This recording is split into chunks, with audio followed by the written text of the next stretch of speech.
या उपक्रमाअंतर्गत विशेष परीक्षा विशेष सन्मान या कृतीचा निर्मिती करण्यात आली। या कृतीची निर्मिती करण्यापाठीमागे केवळ उद्देश एकच होता, वर्गस्तरावर विद्यार्थ्यांच्या नेहमी चाचण्या व्हायच्या।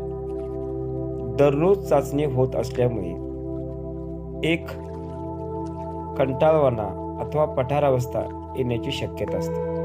त्यामुळे त्याच परीक्षेमध्ये सचेतना आणण्यासाठी विशेष परीक्षेचे आयोजन करण्यात आले व त्यातील विजेत्यांना विशेष सन्मान करण्यासाठी पालकांना आवाहन करण्यात आले। यामुळे यातील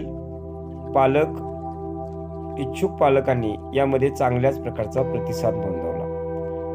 दर 10 ते 15 दिवसांनी एक विशेष चाचणी व्हायची। या विशेष चाचणीमध्ये विद्यार्थ्यांच्या निकालावरून पहिले 20 विद्यार्थी यामध्ये पात्र ठरले जायचे।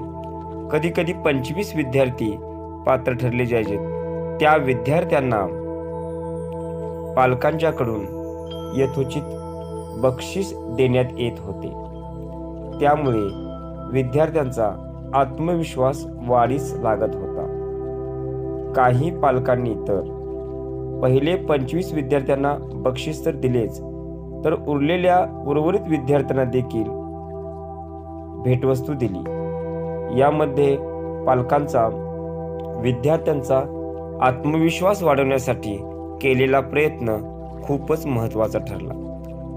यामुळे दर 15 दिवसानंतर होणाऱ्या परीक्षेमध्ये विशेष परीक्षा विशेष सन्मान या सदराखाली होणाऱ्या परीक्षेमध्ये विद्यार्थी आवडीनं आणि स्वतःच्या स्वयंप्रेरणेनं अभ्यास करून अगदी जास्तीत जास्त मार्क मिळवण्यासाठी नेहमी प्रयत्नशील राहू लागला आणि याचा फायदा वर्गातील जास्तीत जास्त विद्यार्थी शिष्यवृत्तीधारक होण्याबरोबरच जास्तीत जास्त विद्यार्थ्यांचे गुण वाढण्यासाठी मदत झाली। यामध्ये पालकांनी दाखवलेल्या सहकार्यामुळे हे शक्य झाले। तसे पाहिले तर एका विद्यार्थ्याचा सन्मान होण्यापेक्षा बहुतांशी सर्वच विद्यार्थ्यांचा सन्मान होणे गरजेचे असल्याने या उपक्रमाला एक वेगळीच उंची प्राप्त झाली व हा